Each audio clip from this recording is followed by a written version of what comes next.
Hello दोस्तों, कैसे हैं आप सब लोग। आई होप आप लोग बहुत ही अच्छे होंगे। आज मैं लेके आई हूँ आपके लिए बहुत ही प्यारी सी कहानी। तो चलिए शुरू करते हैं हम कहानी।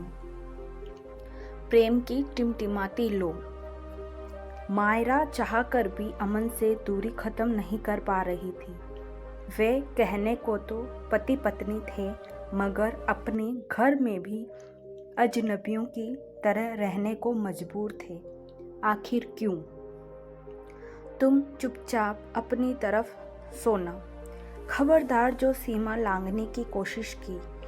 मायरा ने अमन और अपने बीच एक तकिया रख दिया और पलट गई। वह अंदर ही अंदर गुस्से में जल रही थी।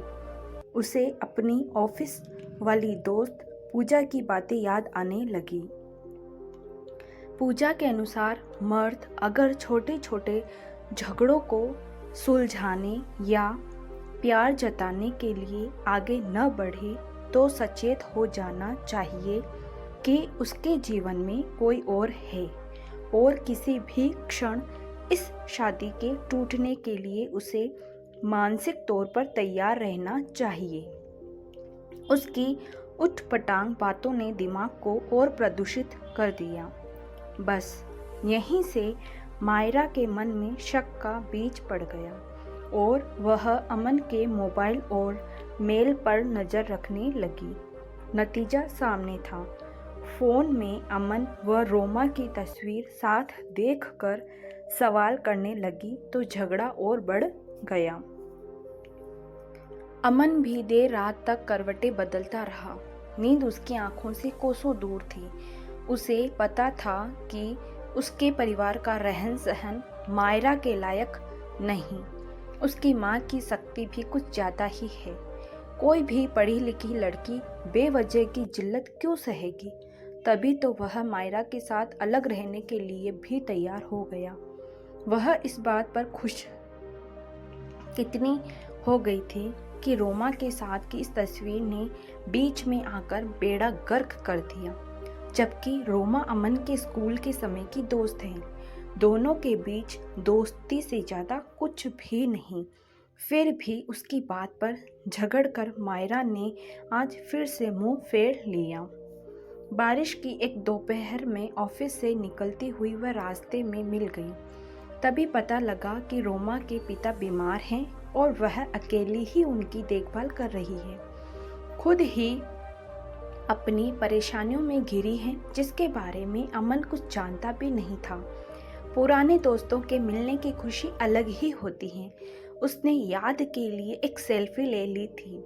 अब वही तस्वीर झगड़े की वजह बन चुकी थी।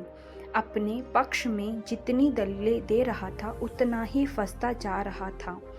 अपनी परेशान दोस्त को छोड़ भी नहीं पा रहा था। उसका जीवन चारों ओर से परेशानियों से घिरा हुआ था। दफ्तर से घर लौटता तो माँ के ताने सुनने पड़ते। जा बेटा अपनी जिंदगी जी ले, बहन की शादी की तुझे क्या चिंता, जन्म मैंने दिया तो जिम्मेदारी भी मेरी ही है।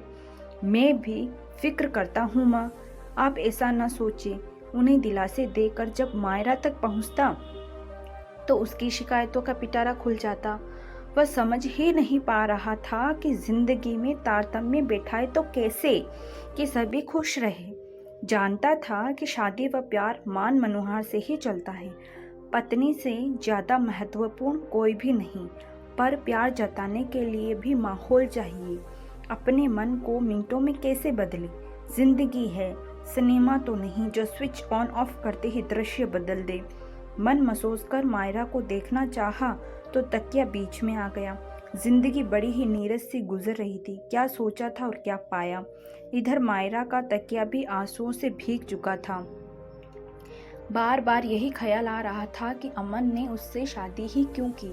अगर किसी और से प्यार करता था, फालतू में उसकी ज़िंदगी खराब की। उसकी ऑफिस की सहेलियां अक्सर अपने पति की बातें करती नहीं थकती हैं।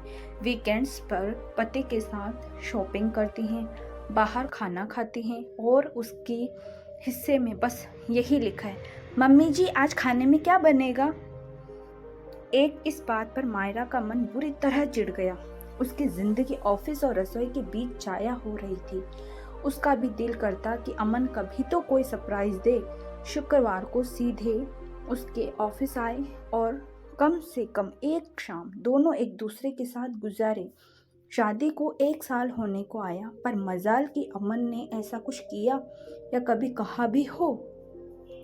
दोनों कभी करीब आए भी तो मायरा की इच्छा जाहिर करने के बाद।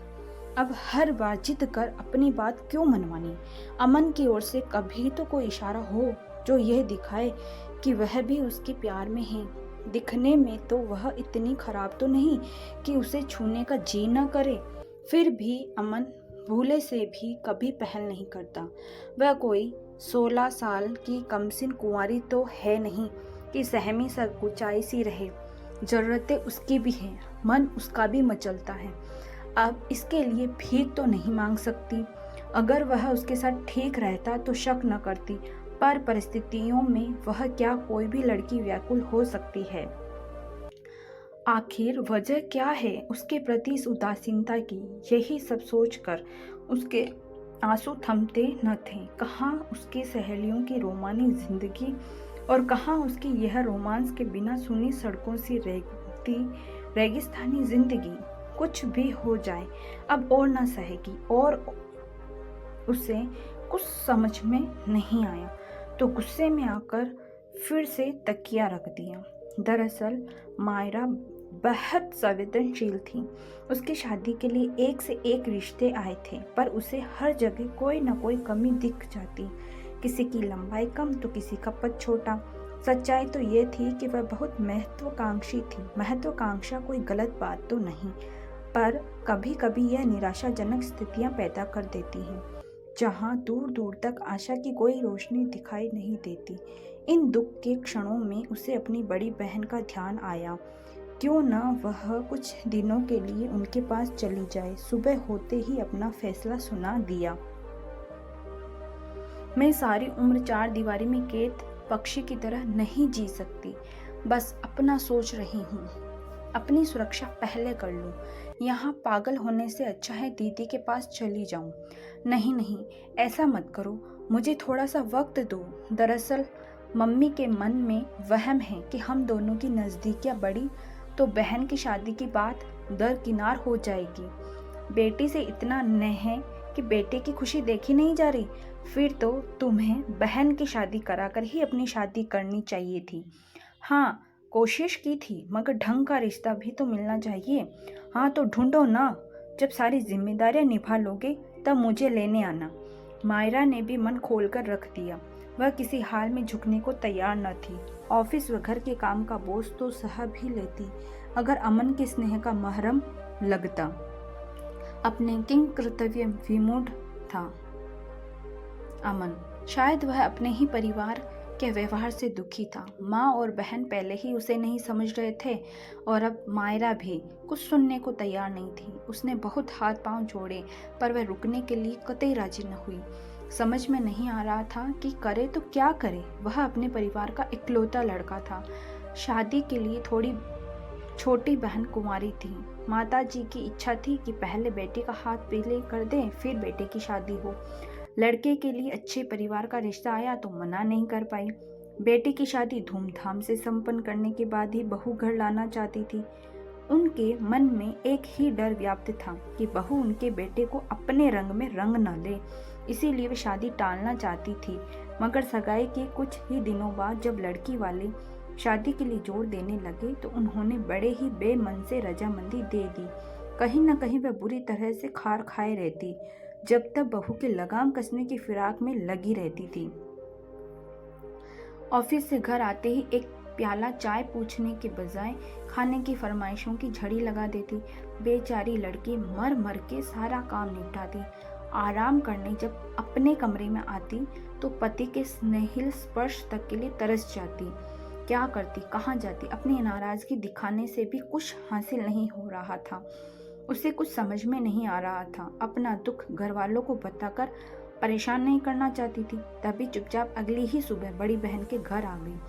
वह उसी शहर के दूसरे कोने में रहती थी। पहले तो अचानक अकेली आई देखकर जीजाजी चौंक गए, पर दीदी ने उसके उतरे चेहरे को देखकर कुछ भी पूछने से मना कर दिया। इधर मायरा के जाने के बाद अमन बहुत अकेलापन महसूस कर रहा था। बार बार पिछली घटनाओं को जोड़कर देखने पर भी उसे कुछ भी नजर नहीं आ रहा था। तब मजबूर होकर उसने जीजाजी के ऑफिस के नंबर पर फ़ोन लगाया। कम उम्र लड़की पर रसोई, ऑफिस के साथ साथ परिवार के मान मर्यादा ढोने का बोझ डाल दिया। तुमने कुछ दिन तो आज़ाद परिंदों के समान जीते, तब तुम्हें समझ में आता कि मायरा कितनी खुश मिजाज और प्यारी लड़की है। जीजाजी एक मौका दिला दीजिए, मैं मायरा का दिल जीत लूँगा। जो 1 साल में न कर पाए वह अब कैसे? मैं उसके ऑफिस के पास शिफ्ट हो जाऊँगा। इस बात के लिए तुम्हारे घर वाले तैयार हो जाएंगे? मैंने उनसे बात कर ली है। अभी तो बहन साथ हैं तो अलग रह लेंगे, बाद में सबको साथ ही रहना है। तब तक मायरा भी एडजस्ट कर लेगी। परिवार की जिम्मेदारियों को निभाने के लिए मैं ऑफिस से पहले घर जाऊंगा, फिर मायरा के पास चला जाऊंगा। ठीक है, मैं कुछ करता हूँ। अगले हफ्ते मायरा के जन्मदिन की पार्टी रखी है। तुम चाहो तो आकर अपनी बात कहने की कोशिश करना, पर मुझसे किसी किस्म की मदद की कोई उम्मीद मत रखना। आखिरी निर्णय मायरा का होगा। हम दोनों पति पत्नी के झगड़ों में नहीं पड़ना चाहते। बड़ी मिन्नतों के बाद जीजाजी मान गए। उनकी गिनती शहर के जाने माने प्रतिष्ठित व्यक्तियों में थी। वह चाहते तो अनाधिकार कुछ भी कह सकते थे, परंतु उन्होंने न केवल मायरा को सहारा दिया बल्कि उसके ऊपर भी कोई आपत्तिजनक टिप्पणी नहीं की। अब उसे समझ में आ रहा था कि उन दोनों के घर के वातावरण में कितना फर्क था। आज़ाद ख्याल मायरा उसके घर के संकीर्ण माहौल में क्यों कुम्हला गई थी। खैर, वह बस इसी बात पर खुश था कि उसे मायरा को मनाने का मौका मिल गया। मायरा अमन को याद कर सुबह से ही उदास थी। माना अमन से गुस्सा होकर आई, पर वह चाहता तो मना भी सकता था। न फोन न कोई मेल, जाने कैसा बेरुख आदमी है। पूजा ने जो कहा शायद वही सच है, तभी तो वह भी हाथ पर हाथ धरे बैठ गया है। ऐसे व्यक्ति से क्या उम्मीद की जा सकती है? जो इंसान एक तकिया तक न लांग सका, वह अपनी माँ की बात काट कर घर की दहलीज भला क्या लांगेगा? यही सब सोचकर मन उद्वेलित हो रहा था। इन बातों से बेखबर दीदी उसकी पसंद का खाना बना रही थी।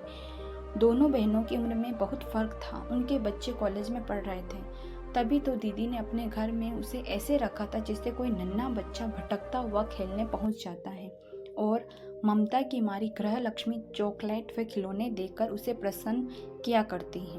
वह खुशी खुशी शाम की पार्टी की तैयारी कर रही थी। यहाँ हर तरह की आज़ादी थी, पर फिर भी मन में एक अजीब सा सूनापन था। कैसी हुक सी उठती थी, और क्यों, उसे कुछ न सोच रहा था। खैर, जीजाजी ने उसके जन्मदिन की पार्टी में शहर के सभी अच्छे परिवारों को बुलाया था। आज कोई पसंद आए तो बताना। शहर के सभी हैंडसम नौजवानों को बुलाया है। अरे नहीं जीजाजी, अब कुछ भी मन नहीं करता। इतना प्यार दिया अमन ने कि मन भर गया। जीजाजी ने चुटकी ली तो वह एक छोटा ठहाका लगाकर पलटी ही थी कि अनजाने वेश में एक जानी पहचानी सी आवाज ने हैप्पी बर्थडे कहा तो चौंक गई। मैं आई डांस विथ यू। कब उसके हाथों में हाथ दिया और कब नाचती हुई बाहों में समा गई, उसे खुद ही पता नहीं चला। उसने फुसफुसाकर जब कानों में लव यू जान कहा तो जैसे रेगिस्तान पर पहली ओस की बूंद सी ठंडक महसूस हुई। उसे तो यकीन ही नहीं हो रहा था कि ये वही शख्स है जिसके साथ उसने एक छत के नीचे 1 साल गुजारा है। आज 1 घंटे के अंदर उसने अपने बेबाक अंदाज से उसका दिल चुरा लिया। दीदी और जीजाजी इन नवीन बदलावों से अनजान बनने की एक्टिंग कर रहे थे। तभी अमन ने घुटनों के बल बैठकर एक बार फिर से मायरा की आंखों में झांकते हुए कहा, क्या तुम मेरी बनोगी मायरा? अपने घर चलोगी? मायरा यही तो चाहती थी। अमन के प्यार के इजहार से द्रवित हो गई। धीरे से हामी में सिर हिला दिया। अगली सुबह दोनों अपने घर में थे। बाहर मायरा अमन सदन लिखा था। हाँ, यह उन दोनों का घर था। अमन आज जी भर कर प्यार करना चाहता था। ठीक है कि अभी तक उसने परिवार को अपने प्यार के ऊपर प्राथमिकता दी थी, तभी तो खुलकर कदम नहीं बढ़ा सका था। अपने प्यार का सलीके से इजहार तक नहीं कर पाया था। क्या करता आखिर। ऑफिस से सोचकर घर आता कि मायरा के साथ क्वालिटी टाइम बिताएगा, पर माँ के व्यंग और मायरा की नाराजगी से टूट जाता। बात करेगा तो बात बढ़ेगी और घर वालों को उनके बीच की दूरियों का पता लग जाएगा, यही सोचकर मन महसूस कर रह जाता। बीवी को यह भी नहीं समझ पाता कि बेगम शादी की है आपसे, पुराना इश्क में दम होता तो शादी करता ही क्यों। मैं तो खाली दिल और जज्बा लेकर जुड़ने आया था, आप ही जुड़ न सकी। वाह जी वाह, उल्टा चोर कोतवाल को डांटे। हम नहीं जुड़े या आपने बेरुखी दिखाई। आज दोनों के मन में अपने संवाद चल रहे थे। कुछ मत सोचो, सब भूलकर बस प्यार करो। अमन की यह बात सुनते ही पति की गोद में पड़े लैपटॉप यानी अपनी सोतन को हटाकर वह नजदीक आ गई। सच, पति पत्नी का रिश्ता बेहद अंतरंग होता है। सच कहूँ तो कुदरत भी जोड़ों के बीच आना पसंद नहीं करती। दिए बाती की इस संबंध में अंदर ही अंदर प्रेम की अगन होती हैं, जो दो दिलों को रोशन करती हैं। फिर क्यों लोग उनके बीच झगड़े की आग सुलगाते हैं। शायद लोगों के अंदर असुरक्षा की आग लपेटे ले रही होती हैं, तभी तो प्रेम करने वाले उन्हें रास नहीं आते। बाहरी लोगों से तो फिर भी बचा जा सकता है, पर नज़दीकी रिश्तेदारों के लिए कोई क्या करे। ऐसे दिल जलों की जलन की आग में न जाने कितने नवयुगल अक्सर झुलस जाते हैं। घर में ही समस्या सुलझ जाए तो कोई अलग घर क्यों बसाए। कभी कभी आपसी आंधी तूफान से बचाने के लिए अलग आशियाना बनाना पड़ता है, ताकि अपने प्रेम की टिमटिमाती लौ को बुझने से बचाया जा सके। उसे हर हाल में जलाए रखना बस अपने ही बस में है। यही सोचकर दोनों ने फैसला लिया कि अब प्राथमिकता के आधार पर रिश्ते निभाए जाएंगे। तकिए ने अपना स्थान ले लिया था, उनके बीच उसके लिए कोई जगह शेष